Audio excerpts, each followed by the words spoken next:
ఓం శ్రీ గురుభ్యో నమః. ఓం శ్రీ మాత్రే నమః. జూలై 21వ తారీఖు నుంచి 30వ తారీఖు వరకు కూడా మేషాది ద్వాదశ రాశుల యొక్క ఫలితాలు ఏ విధంగా ఉన్నాయో తెలుసుకుందాం. ఇవన్నీ కూడా గోచారరీత్యా చెప్పబడే ఫలితాలు అంటారు. అంటే this is the transit system అంటారు. అంటే గోచారం ఎప్పుడు కూడా సూచనలుగా మనం గమనించాలి. అంటే ఈ 10 రోజుల్లో మనం ఎలాంటి నిర్ణయాలు తీసుకోవాలి, ఉద్యోగపరంగా, వ్యాపారపరంగా, ఆరోగ్యపరంగా, పిల్లల చదువుల పట్ల, శుభ కార్యక్రమాలు కానీ, అలానే వాహనాలు కొనుగోలు చేయటం కానీ, ఇళ్ళు, ఆస్తులు, రైతులు వీళ్ళందరూ కూడా అంటే ఇళ్ళు కొనుగోలు చేయటం రైతులకు ఏ విధంగా ఉండబోతుంది, వృత్తి ఉద్యోగ వ్యాపార రంగం వాళ్ళకి ఏ విధంగా ఉండబోతుంది, అలానే విద్యార్థులకి, స్త్రీలకి ఏ విధంగా నిర్ణయాలు తీసుకోవాలి, ఎలాంటి నిర్ణయాలు, ఎలాంటి జాగ్రత్తలు, ఎలాంటి అప్రమత్తతంగా ఉండాలి అని తెలుసుకోవాలంటే ఏంటంటే 10 రోజుల్లో మనం చెప్పిన ఫలితాల్లో ఎలాంటి నిర్ణయాలు తీసుకోవాలనే విషయాలని మనం తెలుసుకొని ముందుకు వెళ్ళాలి. అంటే కొన్ని జాగ్రత్తలు, అంటే ఇది చేయకూడదు, ఇది చెయ్యాలి, ఇది చేస్తే మంచి జరుగుతుంది, ఇది చేయకూడదు ఈ 10 రోజుల్లో అనే నిర్ణయాలను నిర్ణయించేదే గోచారం అంటారు. అంటే చెడు జరగాలన్నా, మంచి జరగాలన్నా వితిన్ సెకండ్ పట్టదు. ఒక నిర్ణయం మనం తీసుకునేటప్పుడు ఆ నిర్ణయం అనేది చాలామంది కూడా ఒక నిర్ణయం తీసుకునేటప్పుడు పొరపాట్లు చేస్తుంటారు. ఆ పొరపాటు అనేది జీవితాంతం ఆ పొరపాటు అనేది వెంటబడుతూనే ఉంటుంది. దానికి మంచి చేయాలా, చెడు చేయాలా, ఒక పెళ్లి సంబంధం కావచ్చు, ఒక ఉద్యోగం కావచ్చు, ఒక వ్యాపారం కావచ్చు, ఒక స్థలం కావచ్చు, ఒక ఇల్లు కొనుగోలు కావచ్చు, పెట్టుబడులు కావచ్చు, డబ్బులు ఇవ్వటము కావచ్చు. ఇలాంటి నిర్ణయాలని చాలా జాగ్రత్తగా ఈ 10 రోజుల్లో తీసుకోకూడదు, ఈ 10 రోజుల్లో తీసుకోవాలి. తొందరపాటు ఆలోచనలు పనికిరావు, అలానే కొన్ని విషయాలకు తొందరపడాలి అనే సూచనలు చెప్పేదే గోచారం అంటారు. ఈ గోచార రీత్యా కూడా గ్రహగమన గతులు ఏ విధంగా ఉన్నాయి 10 రోజుల్లో మనం చూసుకునేటట్టయితే కుజుడు వృషభ రాశిలోను, బుధుడు మిథున రాశిలోను, రవి కర్కాటక రాశిలోను, శుక్రుడు సింహరాశిలోను, శని జూలై 27 నుంచి మీనరాశిలో వక్రగతిలోకి వెళ్ళిపోవటం, గురువు కర్కాటక రాశిలో ఉండటం, అలానే చంద్రుడు కన్యా రాశి నుంచి కుంభరాశిలోకి సంచారం చేయటం, అంటే కన్యా, తుల, వృశ్చికం, ధనస్సు, మకరం, కుంభం వరకు కూడా సంచారం చేయటం, రాహుకేతువులు కుంభము, సింహరాశిలో సంచారం చేస్తుంటారు. ఇది ఈ 10 రోజుల గ్రహస్థితి.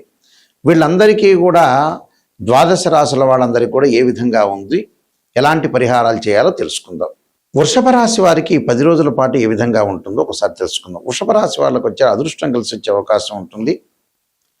అలానే వ్యాపారపరంగా అనుకూలంగా ఉంటుంది. నూతన వ్యాపారాల్లో ముందుకు వెళ్ళే అవకాశాలు ఉండటం, ఆ నూతన వ్యాపారాల్లో పెట్టుబడి పెట్టేవాళ్ళు కూడా ఎక్కువ మంది రావటం, అలానే ఆరోగ్యపరంగా చిన్న చిన్న ఇబ్బందులు, ప్రయాణాలు కొంత దూరంగా ఉండాలి, వాహన ప్రమాదాలు జరగకుండా చూసుకోవాలి. శుభ కార్యక్రమాలు జరిగే అవకాశాలు ఎక్కువగా ఉంటాయి వీళ్ళకి.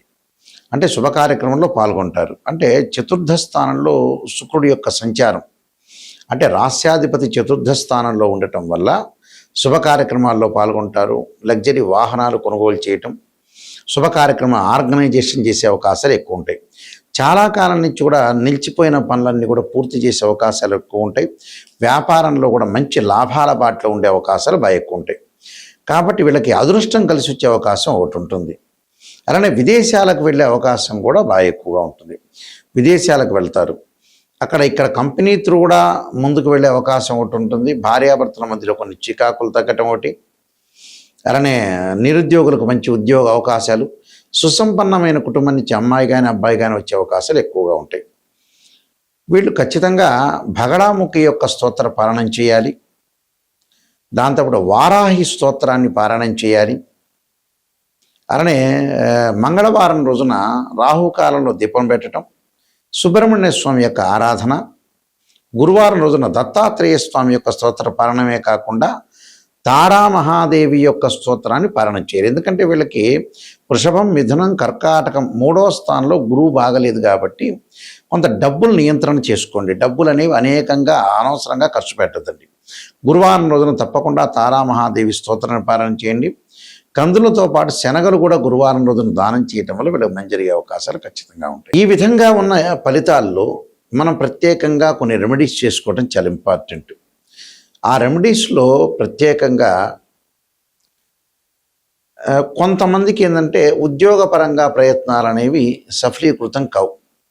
ఉద్యోగం అనేది నిలకడగా ఉండదు. ఉద్యోగపరంగా కొన్ని ఇబ్బందులు కలుగుతాయి. అంటే సూర్యుడి యొక్క ఆరాధన చేసుకోవాలి. సూర్యుని ఆరాధన చేయటం, గోధుమలు దానం చేయటం జరగాలి. అలానే మనసుకు ప్రశాంతత లేకపోతే ఖచ్చితంగా మానసికంగా మెంటలీ డిజార్డర్ ఉంటే క్షీరపుత్రాయుధ్య అమృతతత్వాయుధీమే తన్నో చంద్ర ప్రచోదయాత్ అనే మంత్రాన్ని, వాహన ప్రమాదాలు అలానే ఎసెట్స్ సంబంధించిన విషయాల్లో ఏదన్నా ప్రాబ్లమ్స్ వస్తుంటే అంగారకుడిని ఆరాధన చేయాలి. తత్పురుషాయుధే మహాసేనాయుధీమే తన్నో షణ్ముఖ ప్రచోదయాత్ అనే మంత్రాన్ని, అలానే ధనపరంగా ఇబ్బందులు, విద్యార్థులకు ఇబ్బందులు కలుగుతుందంటే ధనపరంగా ఇబ్బందులు ముందు కలుగుతుంటే కుబేర మంత్రాన్ని, ఓ మెక్షాయ కుబేరాయ వైశ్రవణాయ ధనధాన్యాధిపతే ధనం ధాన్యం సమృద్ధమే దేహిమే దాపైస్వ అనే మంత్రాన్ని, విద్యార్థులు దక్షిణామూర్తి స్తోత్ర పాలనం చేయాలి.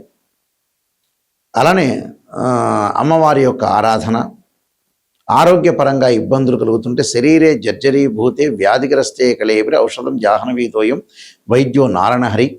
వివాహం కాని స్త్రీ పురుషులు ఎవరైతే ఉంటారో అమ్మాయిలు వరపాస్పతాస్ రుద్రాభిషేకం, అఘోర గౌరీపాస్పతాస్ రుద్రాభిషేకం, అలానే అబ్బాయిలు వచ్చేటప్పుడు కన్యాపాస్పతాస్ రుద్రాభిషేకం, అలానే కోర్టు సమస్యలు శత్రువులు ఉంటే కార్తవీర్యార్జునుడి యొక్క మంత్రాన్ని చదువుకోవాలి. ఇవన్నీ కూడా పరిహారాలు చేసుకోవడం చాలా మంచిది. అలానే ఇక్కడ గోచారం వేరు, బర్త్ చార్ట్ వేరు. బర్త్ చార్ట్ అంటే ఏమిటి అని అంటే గోచారానికి బర్త్ చార్ట్కి లాట్ ఆఫ్ డిఫరెన్స్ ఉంటుంది, గుర్తుపెట్టుకోండి. గోచారం సూచనలు 20% ఉంటుంది. అంటే ఈ 10 రోజుల్లో చేయాల్సిన నిర్ణయాలు ఇలాంటివన్నీ కూడా చెప్పేదే గోచారం, ప్రజెంట్ సిచ్యువేషన్ అని అర్థం. బర్త్ చార్ట్ అంటే ఏమిటంటే 16 డివిజనబుల్ చార్ట్స్ చూసి మనం ద్వాదశ భావాలను ఎనాలిసిస్ చేసి రాస్యాధిపతుల్ని, అలానే దానిలో ఉండే గ్రహము, ఆ గ్రహ దృష్టులు, నీచ ఉచ్చస్థానాల్ని క్యాలిక్యులేట్ చేసుకోవాలి. ఎందుకంటే భావాధిపతులు వేరు. తనుభావం అంటే లగ్నం అని అర్థం. లగ్నభావాధిపతి రవి, ద్వితీయ భావాధిపతి గురువు, తృతీయ భావాధిపతి కుజుడు, చతుర్థ భావాధిపతి చంద్రుడు బుధుడు, పంచమ భావాధిపతి గురువు, షష్టం భావాధిపతి కుజుడు. ఇలాగ మనం క్యాలిక్యులేట్ చేయటం వేరు. భావాధిపతి వేరు, రాస్యాధిపతి వేరు, అక్కడ ఆ గడిలో ఉన్న గ్రహము వేరు. భావాధిపతి అంటే ఇంటి ఓనర్, రాస్యాధిపతి అంటే ఆ ఇల్లు కట్టించిన బిల్డరు. అక్కడ ఏదైతే గ్రహం అనేది దానిలో ఉంటుందో ఆయన టెనెంటు అని అర్థం. అంటే జాతకంలో గజకేసరి యోగం ఉందా, రవిబుధాదిత్య యోగం ఉందా, చంద్రమంగళ యోగం ఉందా, లక్ష్మీ యోగం ఉందా, విదేశాలకు వెళ్ళే యోగాలు ఉన్నాయా, సంతానం కలిగే యోగం ఉందా, పెళ్లి యోగం ఉందా, ఎప్పుడు పెళ్ళి అవుతుంది, ప్రమాదాలు ఏమైనా జరిగే సూచనలు ఉన్నాయా, ఇన్ టైంలో మనం ఎలాంటి నిర్ణయాలు తీసుకోవాలి, ఎలాంటి పరిహారాలు చేసుకోవాలి అని దశలు, అంతర్దశలు, సూక్ష్మ దశల్ని, ప్రాణదశల్ని క్యాలిక్యులేట్ చేయాలి. ప్రతిదానికి కూడా చాలామంది కూడా రాశిచక్రాన్ని చూస్తారు. రాశిచక్రం ఒక వివాహం కాలేదు అంటే రాశిచక్రము, నవాంశము, భావచక్రము, దశల అంతర్దశలు చూడాలి. సంతానం కలగట్లేదు అంటే రాశిచక్రము, సప్తమాంశం, భావచక్రం, దశలు అంతర్దశలు చూడాలి. అలానే వృత్తిపరంగా ఎలా ఉందంటే రాశిచక్రము, దశమాంశం, భావచక్రము, దశల అంతర్దశలు క్యాలిక్యులేట్ చేయాలి. ఇది అసలు చేయాల్సింది. అలానే యోగాల దగ్గర నుంచి కూడా దానిలో వైదిక ఆస్ట్రాలజీ అని, బివి రామన్ అని, అలానే కేపీ ఆస్ట్రాలజీ అని, ఇలా రకరకాల మెథడ్స్ అనేవి ఉంటాయి. అంటే అయనాంశం ద్వారా కొన్ని క్యాలిక్యులేట్ చేసేవి కూడా కొన్ని ఉంటాయి. ఎందుకంటే కొన్ని గ్రహాల యొక్క మార్పులు కానీ, దాని యొక్క ప్రొడక్షన్ కానీ కేపీ పద్ధతిలో ఏ విధంగా ఉండబోతుంది, వైదిక ఆస్ట్రాలజీ ఏ విధంగా ఉండబోతుంది అనేది క్యాలిక్యులేట్ చేసుకోవాలి. మెయిన్ ఇంపార్టెంట్గా వైదిక ఆస్ట్రాలజీ చూస్తారు. సహజంగా కేపీ కూడా చూసుకోవచ్చు, దానిలో కూడా మంచి రిజల్ట్స్ వస్తూ ఉంటాయి. కేపీ సిస్టమ్ అంటే కేపీ సిస్టంలో ఏమిటంటే ఒక గ్రహం ఏ నక్షత్రంలో ఉంది, సబ్ లార్డ్ ఇలా చూడాలి. కొన్ని భావాలు, కొన్ని వ్యతిరేక భావాలు కేపీ సిస్టంలో చూస్తాం మనం. అలానే వైదిక ఆస్ట్రాలజీ, అలానే బివి రామన్లో ఉన్న ప్రొడక్షన్స్, ఇలాంటివన్నీ కూడా మ్యాథమెటికల్గా క్యాలిక్యులేషన్ చేసి అనాలిసిస్ చేస్తే యాక్యురేట్ రిజల్ట్ వస్తుంది. యాక్యురేట్గా మనం పరిహారం చేసుకుంటే కరెక్ట్ రిజల్ట్స్ వచ్చే అవకాశాలు గ్యారంటీగా ఉంటాయి. కాబట్టి నేను నెంబర్ ఆఫ్ ఆస్ట్రాలజీ బుక్స్ రాశాను. కాలసర్పయోగం అని, కాలసర్పయోగ చంద్రిక, రాహుకేతువులు, ఛాయాగ్రహాలు, అలానే బృహత్ పరిహార సింధు, జాతక చంద్రిక, వివాహ మార్తాండము, పుత్రగణపతి వ్రతము, సర్వదేవతా గోత్రపులు part 1, part 2, prediction of astrology, transit system of astrology, ఇలాంటి స్వప్న శాస్త్రము, వివాహ మార్తాండము, అలానే నవగ్రహ దోషాలు పోవటానికి దశమహావిద్యల యొక్క స్తోత్ర పారణాలు, ఇలాంటి పుస్తకాలు నెంబర్ ఆఫ్ బుక్స్ రాశాను. ఇవన్నీ కూడా మా దగ్గర దొరుకుతాయి. రాజమండ్రిలో మోహన్ పబ్లికేషన్ వారి దగ్గర కూడా ఈ పుస్తకాలన్నీ కూడా లభ్యమవుతాయి. మా వెబ్సైట్ www.nayakanti.com, www.nayakanti.in కూడా మీరు చూడొచ్చు. నిజం తెలుసుకోవాలి అనేవాళ్ళు మాత్రం నాకు ఫోన్ చేయండి. ఎందుకంటే చాలామంది కూడా ఒక ఆస్ట్రాలజర్ని అప్రోచ్ అయిన తర్వాత పొగుడుతూ ఉంటారు. పొగట్టడం వల్ల పెద్ద ప్రయోజనం ఉండదండి. మీరు జాతకం చెప్పించుకోవటమే వేస్ట్ అని అర్థం. ఎవరైనా సరే ఒక నెగిటివ్ను మనం పాజిటివ్ చేసుకోగలిగితేనే లైఫ్. నెగిటివ్ని పాజిటివ్ చేయకుండా ఏదో అసత్య ధోరణిలో ఉంటే జాతకాన్ని చెప్పించుకోవటం దండగాని అర్థం నిజం చెప్పాలంటే. ఎందుకంటే ఎప్పుడైతే మన నెగిటివ్ను పాజిటివ్గా మనం ఓవర్కమ్ చేస్తామో అప్పుడే 100% మీరు కంప్లీట్ మ్యాన్ అయినట్టు, లేకపోతే అన్కంప్లీట్ మ్యాన్ అయినట్టే అర్థం. మనకు 6th అని చెబుతుంది, చాలా జాగ్రత్తగా ఉండండి. ఎక్కడైతే నెగిటివ్ ఉంటుందో దాన్ని మన నెగిటివ్ని పాజిటివ్ చేసుకొని నిజాన్ని తెలుసుకుంటేనే జాతకం. ఎవరైనా సరే నిజాన్ని తెలుసుకునే వాళ్ళు మాత్రమే నాకు ఫోన్ చేయండి. నా నెంబర్ కూడా స్క్రీన్ మీద స్క్రోలింగ్ అవుతున్న నెంబర్ నా దగ్గరికే వస్తుంది. ఆ నెంబర్ కూడా. అందువల్ల మీరు ఏదైనా నిజం తెలుసుకోవాలంటే నాకు ఫోన్ చేయండి. అబద్ధం తెలుసుకునే వాళ్ళు ఎవ్వడూ ఫోన్ చేయొద్దండి.